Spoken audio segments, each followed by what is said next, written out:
Hi, folks. Welcome back to another episode of the Outside Podcast. I'm your host, Wayne Ebersole, and I'm here with my partners, Aaron Bumgardner and Slade Johnson. It's been a while since we made one of these, but we're back at it again in the new year. So let's do a little catch-up. Slade, and start with you.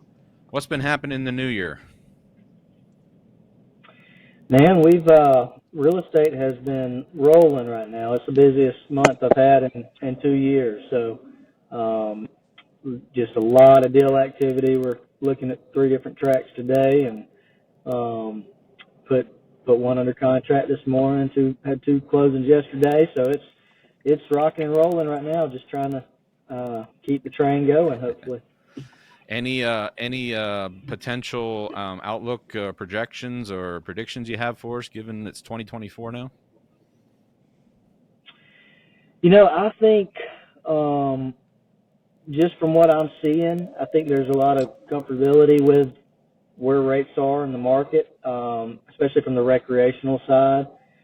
So I really think we're going to have one of the best years we've had in a couple, maybe, or at least better than last year. So I'm pretty optimistic about it. I know, as far as our agents, we've got about 75 or so agents. I think you've kind of got mixed opinions across the board, but overall, everybody's pretty optimistic, and I think everybody has kind of some big expectations for this year. So I know I'm hoping it can stay like it is right now for sure. Yeah, good. That's good. I know the whole Sun Belt's kind of a poppin' area, so that's not surprising to hear that. Aaron, let's catch up with you. What's happening with you in the new year? Well, I did a lot of traveling over the new year. We were in Puerto Rico for about 8-9 days, and over in Puerto Rico, the western end of the island, surfing. One of the most famous surf breaks in the world, was home to the world surfing championship at one time. So, very historical, honored place for surfing. So we were over there exploring and hanging out and taking in the Puerto Rican culture and food and whatnot. And so, and then, let's see, I came back and was ready to start the new year around January the 8th, and I got sick. Oh, wow. And so I was sick for an entire week, almost in the bed every day sick. And then, I was sick for a second week, and finally starting to get better now. So, it's kind of been the past several days. It's kind of been a little bit odd for me because I feel like I'm just really starting the year. And so last week I was in Barbados for speaking at a FinTech conference. All of the Caribbean islands were there represented: the Bahamas, Jamaica, Barbados, of course, Trinidad, and speaking about digital assets, land tokenization, what we're doing with outside. What really jumped out at me at that conference is a community and countries that are working to build technologies to create a better financial system, because you have a lot of inter-island exchange and trading going on between the Bahamas, Jamaica, Turks and Caicos, British Virgin Islands, etc. And they all operate under different systems, different currencies, a lot of siloed type stuff, traditionally there. So I saw a lot of innovation happening to essentially create a powerful community of these island nations and these countries collectively. And so, it's fascinating when a community needs the tools, technology, innovation to essentially keep up with the rest of the world. They'll build it, and they certainly have there. And so, a lot of technology and innovation coming out of that part of the world that is flying deeply under the radar, in my opinion. Connected with a young man that took a company public on the Jamaica Stock Exchange. I didn't even know Jamaica had a stock exchange. And he's essentially taken his company public and built a unicorn company, $1 billion company, on the Jamaica Stock Exchange, essentially a lending platform. And so, super nice guy. We'll try to get him on the podcast, and we'll get him to talk about his journey, because it's a great story. And so connected with him and connected with some others that as well. Connected. I think I could kind of publicly talk about this.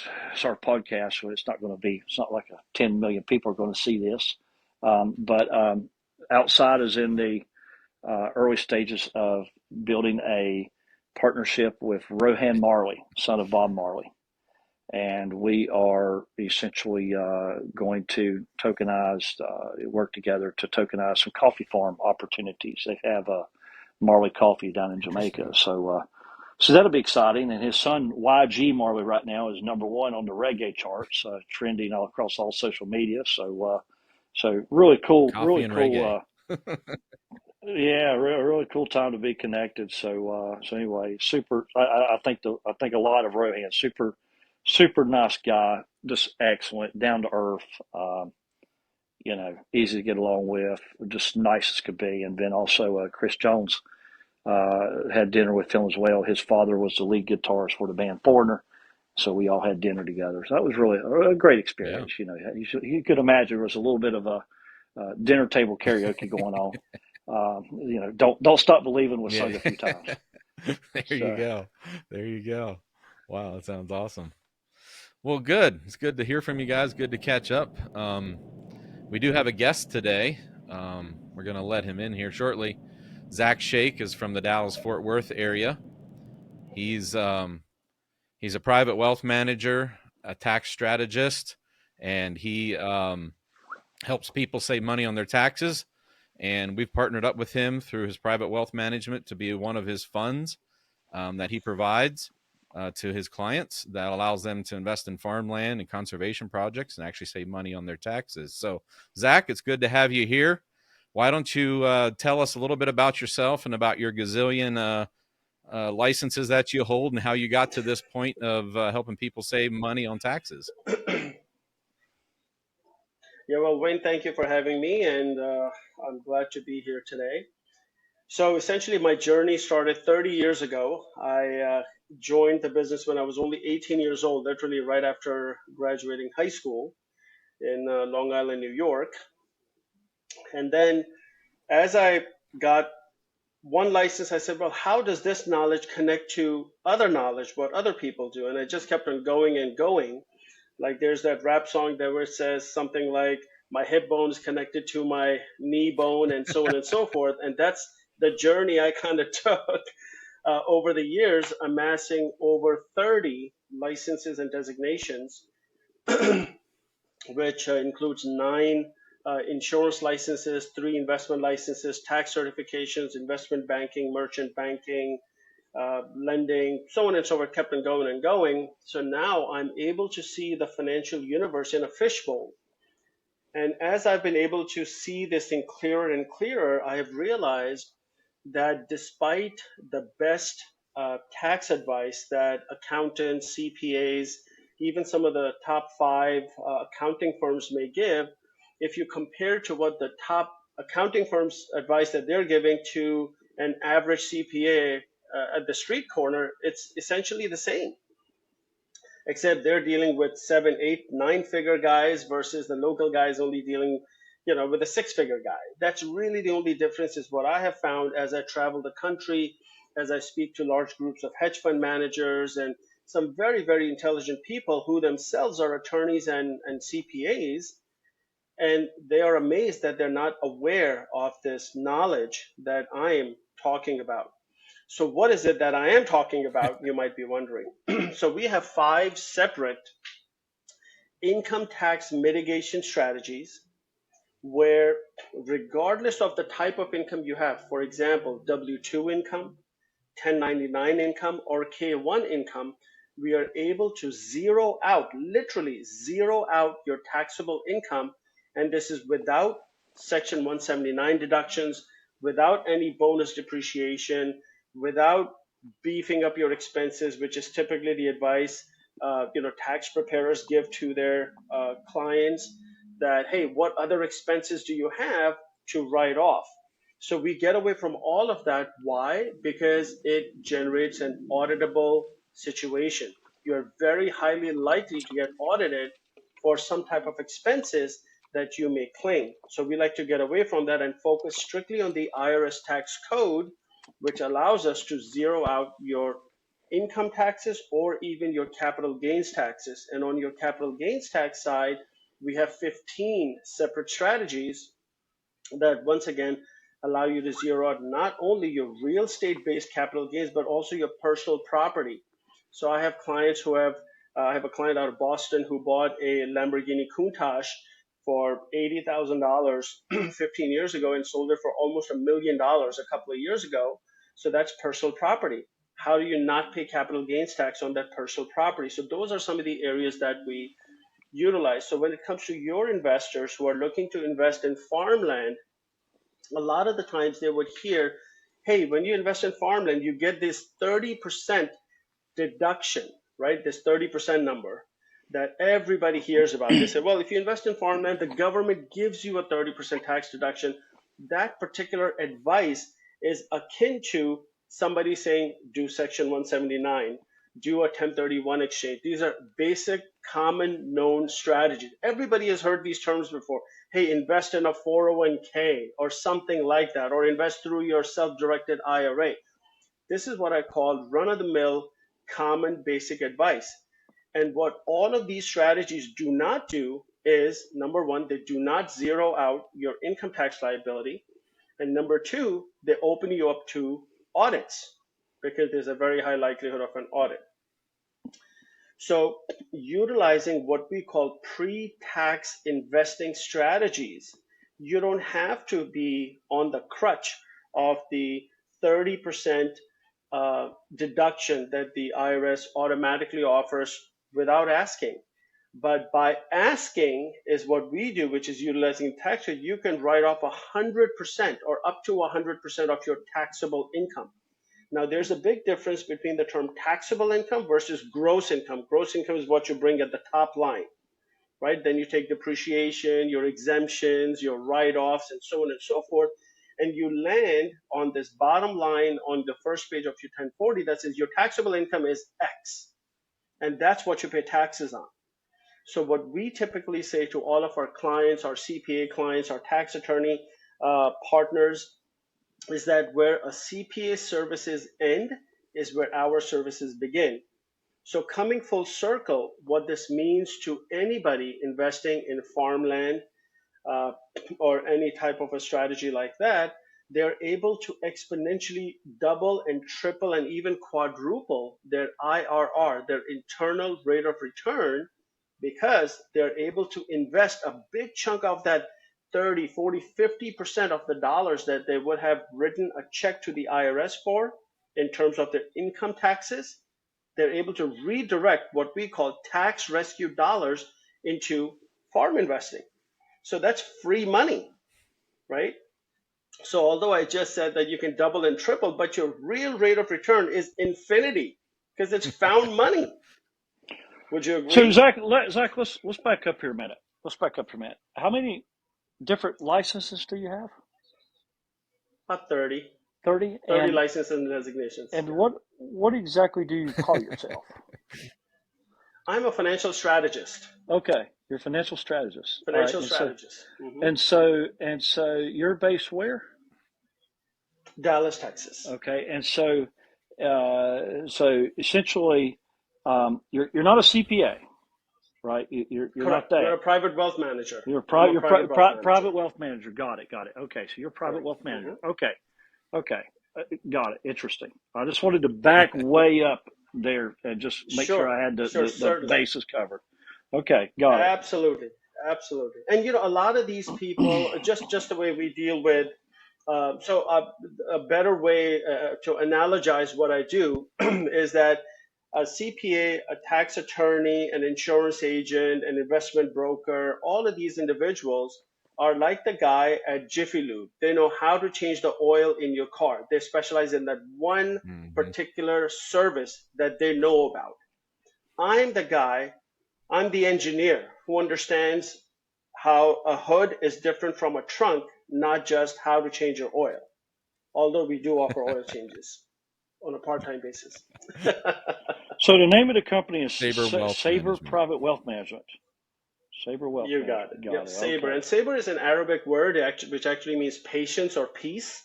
So we want to bring you that peace and patience in your finances, where right now, we're in the middle of a tax season, and a lot of people are very, very anxious. They have a high level of anxiety because if they made a lot of money, they don't want to pay a lot of money in taxes. If they didn't make a lot of money, they're saying, how do I not pay taxes because I didn't make enough money? So either way you look at it, there's this push and pull. Everybody's trying to hold on to the dollars. There's tons of unemployment going on. Real estate values are crashing. Bitcoin is down from its highest highs. So there's a lot of anxiety and stress in the economy, and we like to bring that patience and Well, that a Bitcoin is relief down. valve. Bitcoin is down if you bought above 43,000. Right. But if you bought at 23,000, you're loving life right now. Well, that's true. That's true. Yeah. Well, I mean, I've been buying Bitcoin for a very long time, Uh so. huh. But generally speaking, right now, what's going on, with the grayscale and all that stuff, the GTBC, the GBTC people.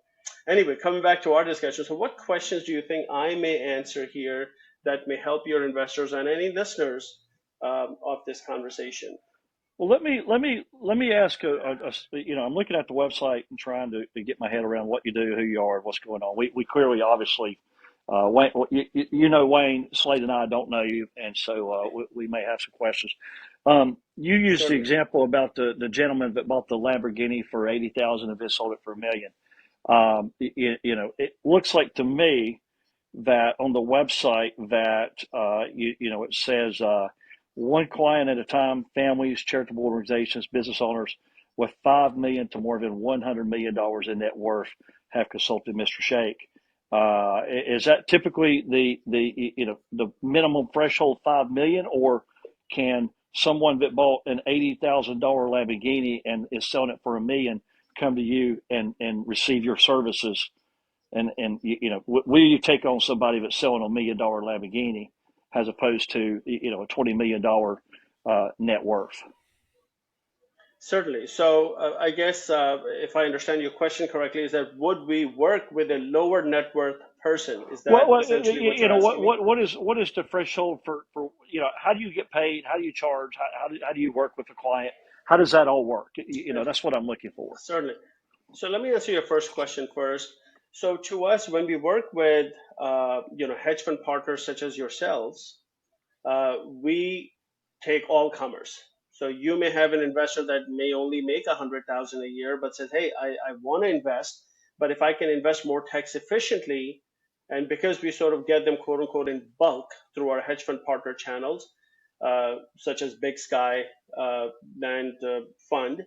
So that's number one. So we do not discriminate, but in my experience of doing this for 30 years, the higher income somebody makes, the more in tune they are with the messages that I just shared with you. They seem to be a lot more tax conscious. A guy that makes a half a million a year, and I think that's really been my experience, is a lot more in tune with a guy that makes 350,000 a year. 350 guy is just not even thinking about tax planning. To him, it's a foreign term.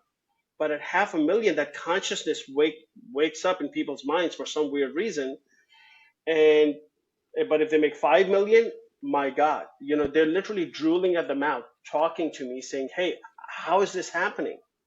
I have several clients who earn 1.52 million personal income, and every word out of my mouth is like gospel to them, right? So that's number one. So how do we get paid?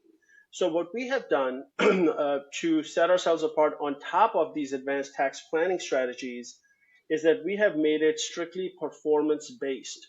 So until and unless our client benefits from our services, we feel we have not earned the income or the fees that we charge them. So what does that mean?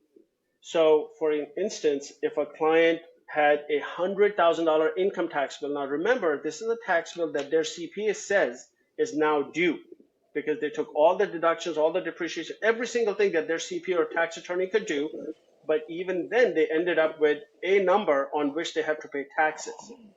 Because we were able to zero out that number, whatever taxes So in this example, this 100,000 was the tax bill. Again, I'm giving you a very basic low-level example. Our fee is 30% of the taxes saved. In other words, $30,000. So in essence, it's a no-cost transaction to the client or to the investor, because they were supposed to write a $100,000 check to the IRS until we showed up, right? If we weren't there, the CPA said, "Hey, write your check. Have a nice day." So that's someone So I hope who that makes sense. that's an income based scenario, right? That you Mm-hmm. just gave. What about a Yes, capital gains based scenario? You have a technology exactly company the same founder, situation. same, Absolutely, technology company founder is going to be a. Go ahead. you don't have the tax bill in the past to look back on. You know, they went from a company This that is was worth We're not looking at a zero past six. tax bill. Yeah, Yeah, we're so not looking at it, we're looking at the current tax bill. The CPA is going to say, "Hey, for 2023, you made X income. Y were your deductions. Z is your taxable income. And now this is what your tax bill is." So I used an example of a $100,000 tax bill. So may it be income taxes or may it be capital gains taxes, because as you know, capital gain is also a type of income that shows up on the 1040. So we still show up on the same ticker. And income tax and capital gain is like an event-based thing, right?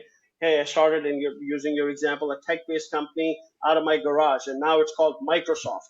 Now I'm selling my company, right? So that's a personal property that they're selling, which in the tax code, as of Tax Cuts and Jobs Act of 2017, President Trump had eliminated any 1031, which, believe it or not, used to exist for personal property, no yep, longer exists. It only exists in real estate now. yep. So we're able to zero out. So again, what the total tax bill is. So you can't like separate the two. You can't say, well, I have just capital gains this year, which is also a Well, type of income. what I was getting at is you don't have a history. So there's not, you know, you've gone from It doesn't matter. company There's no history needed. company Mhm. founder, and it was a hypothetical here. Company founder in Sure. 2015, and now we're Hmm. 2024, and they've grown the company into a Sure. $100 million company, right? And so Certainly. now they're looking at a liquidity event for say $40 million, which is their percentage of the company at that point. How Certainly. are you billing, invoicing that client, that founder, and saving them taxes on that $40 million exit, that liquidity event? Fantastic. So great question. So if I can break that down for you. So let's say $40 million is their capital gain, right? Yep. That's the money they're supposed to pay taxes on. Now we're not talking about their income, just capital gain. They may be making $1 million a year in salary. Forget that for a second. They might 40 not even be million, taking a it's a salary. They may not have taken a salary. whatever. Yeah. Doesn't matter. Doesn't matter. Take income, don't take Right. salary. Doesn't matter. Just focusing on capital gains for a moment. Now, depending on where you reside in the country, your capital gain tax bill is going to be different for a person living in New York versus a person living in Florida, right? Because Florida does not have state income taxes versus New York will have state income taxes. So by the time, and New York, especially in Manhattan, I've worked with several clients in Manhattan where not only do you have the federal capital gains tax, you have the New York State, and then you have the New York City capital gains tax, which could be as high as 4%. So, and now you have to throw on top of that 3.8%, which is called the NIIT tax, net investment income tax, right? So by the time you add this up, comparing a New York person to a Florida person, a New York person could pay as high as 50% on capital gains tax. And I'm talking about long-term capital gains, not even short-term, like using your example, started in 2015, selling in 2024, they could be paying 50% versus a guy in Florida, same person, is paying 42% in taxes between federal and state. So of that 40 million that Aaron So that's a used, big you're number. going to So take say 50% in New York, and then your fee is 30% of the 50%.